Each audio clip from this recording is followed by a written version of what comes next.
সমগ্ৰ ৰাজ্যতে অৰুণোদয় আঁচনিৰ তৃতীয় সংস্কৰণ শুভাৰম্ভ হ'ব। ৰাজ্যৰ 30 লাখ লোকে এই অৰুণোদয় আঁচনিৰ ধন বাবে আৰম্ভ হ'ব।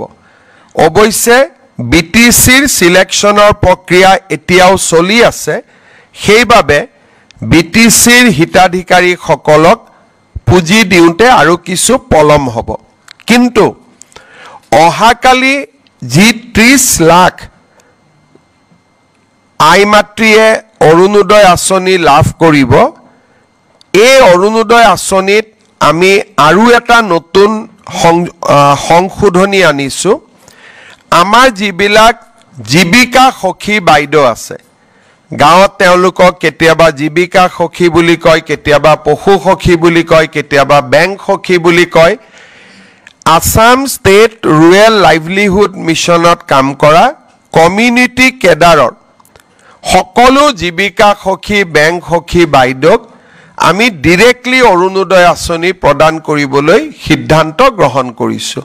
ইয়াৰ ফলত বেংক সখী জীৱিকা সখী বাইদেউসকলেও তেওঁলোকে পাই থকা যি পুঁজি বা বেতন তাৰ লগত অতিৰিক্তকৈ আৰু 1250 টকা লাভ কৰিব।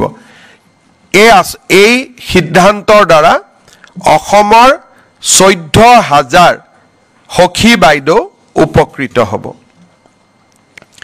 আজি কেবিনেটত আমি এটা যথেষ্ট ডাঙৰ সিদ্ধান্ত গ্ৰহণ কৰোঁ।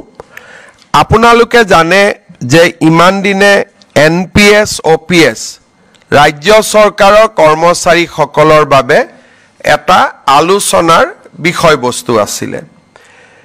ভাৰত চৰকাৰে এটা সিদ্ধান্ত গ্ৰহণ কৰিছিল যে 25 বছৰ কাম কৰি থকা যিসকল চৰকাৰী কৰ্মচাৰী তেওঁলোকে যেতিয়া ৰিটায়াৰমেণ্ট হয়, তেওঁলোকক আমি পুৰণি পেঞ্চন আঁচনিৰ দৰেই আমি পেঞ্চন প্ৰদান কৰিম। আৰু যিসকলে 10 বছৰ কাম কৰি তেওঁলোকে ৰিটায়াৰমেণ্ট হ'বলগা হয়, তেওঁলোকৰ কাৰণেও আমি পেঞ্চনৰ ব্যৱস্থা কৰিম। আৰু পেঞ্চনৰ লগতে তেওঁলোকে DA আদিও লাভ কৰিব।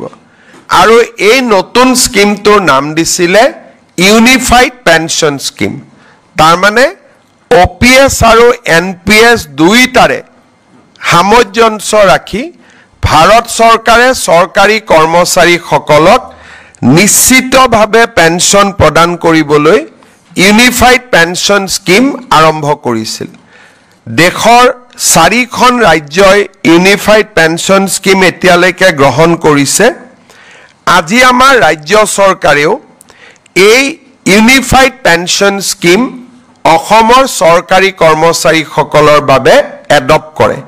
ইয়াৰ ফলত ৰাজ্যত বহুত দিনৰ পৰা চলি থকা NPS আৰু OPSৰ বিতৰ্ক সামৰণি পৰিব।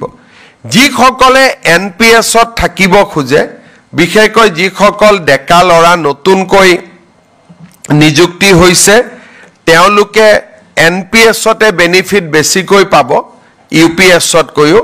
কিন্তু আমি দুইটা অপশ্যন তেওঁলোকৰ বাবে খুলি দিছোঁ যে তেওঁলোকে নিজে বিচাৰিলে NPSতো থাকিব পাৰিব বা তেওঁলোকে UPSতো যাব পাৰিব। UPSলৈকে যোৱা মানে তেওঁলোকে নিশ্চিত পেঞ্চন, OPSৰ লোকসকলে যেনেকৈ পাই আছিলে অল্ড পেঞ্চন স্কিমৰ, UPSত গ'লে তেওঁলোকে নিশ্চিতভাৱে পেঞ্চন লাভ কৰি থাকিব। আজি এই আঁচনিখন ৰাজ্য চৰকাৰৰ কেবিনেটে গ্ৰহণ কৰে আৰু এবছৰৰ ভিতৰত কৰ্মচাৰীসকলে সিদ্ধান্ত ল'ব পাৰিব যে আমি NPSত থাকিম নে আমি UPSলৈকে যাম। ইয়াৰ ফলত ৰাজ্যত চলি থকা বা দেশত চলি থকা এটা বহুদিনীয়া বিতৰ্কৰ সামৰণি পৰিব বুলি আমি আশা কৰিছোঁ। আজি কেবিনেটত কেইটামান আৰু গুৰুত্বপূৰ্ণ আমি সিদ্ধান্ত লৈছোঁ। এটা হৈছে ধুবুৰী আৰু সাউথ চালমাৰা জিলাত আৰু লগতে অসমৰ চৰ অঞ্চলত কাম কৰি থকা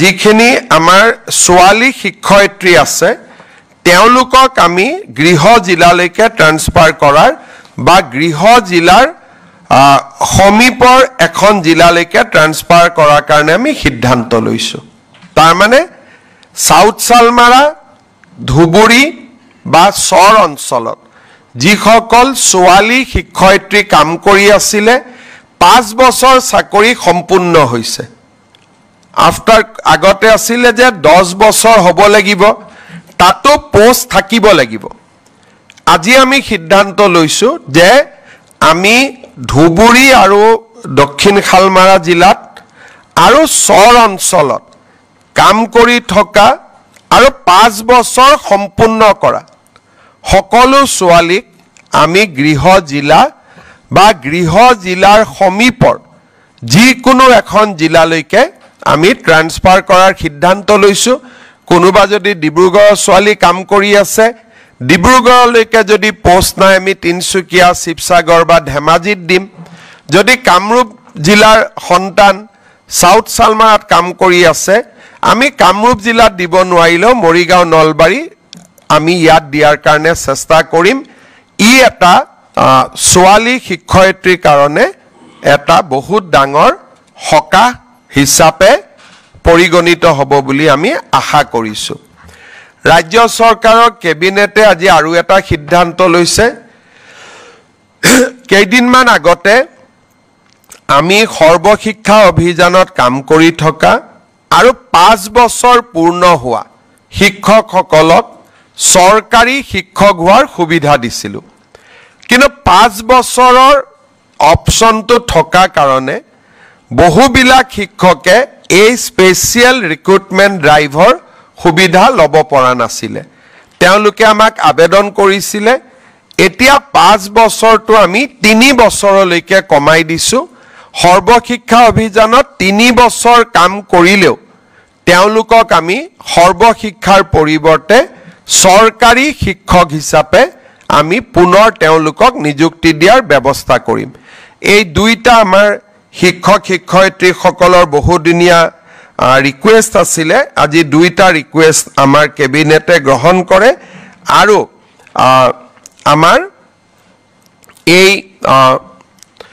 সিদ্ধান্তই তেওঁলোকৰ বহুদিনীয়া এটা ৰিকুৱেষ্ট বা দাবী পূৰ্ণ হ'ব বুলি আমি আশা কৰিছোঁ আজি কেবিনেটত এইকেইটাই সিদ্ধান্ত আছিল আপোনালোকে যদি কিবা খুদে খুদিব পাৰে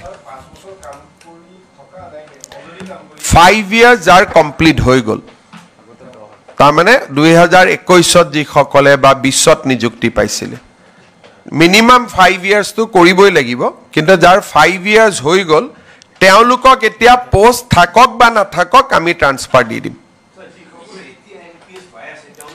তেওঁলোকে এবছৰৰ ভিতৰত সিদ্ধান্ত ল'ব নহয় চৰকাৰী কৰ্মচাৰী হ'ব লাগিব ৰিটায়াৰ্ড কৰা মানুহে এইটো আৰু শিফট কৰিব নোৱাৰে যোন ৰিটায়াৰ হৈ গ'ল তেওঁ ৰিটায়াৰ হৈ গ'ল চৰকাৰৰ যি কৰ্মচাৰী আছে তেওঁলোকে এতিয়া সিদ্ধান্ত ল'ব পাৰিব যে আমি এনপিএছত থাকিম নে ইউপিএছত যাম তাৰ কাৰণে ইউপিএছৰ ফুল বেনিফিট পাবৰ কাৰণে 25 বছৰ চাকৰি কৰিব লাগিব হাফ বেনিফিট পাবৰ কাৰণে 10 বছৰ চাকৰি কৰিব লাগিব আৰু এইটো গাইডলাইন আমি নটিফিকেশ্যন কৰি দিম তেতিয়া কৰ্মচাৰীসকলে নিজে সিদ্ধান্ত ল'ব পাৰিব যে আমি এনপিএছত থাকিম নে আমি ইউপিএছত যাম কিন্তু ইউজুৱেলি নতুন ল'ৰা ছোৱালীবোৰ এনপিএছতে থাকিব কাৰণ তাতে বহুতখিনি ৰিটায়াৰমেণ্টৰ পিছত বহুতখিনি সুবিধা তেওঁলোকে পাব So if you can brief about the UPS scheme, the decision that you take. Government of India has adopted UPS scheme, which is a modified version of NPS.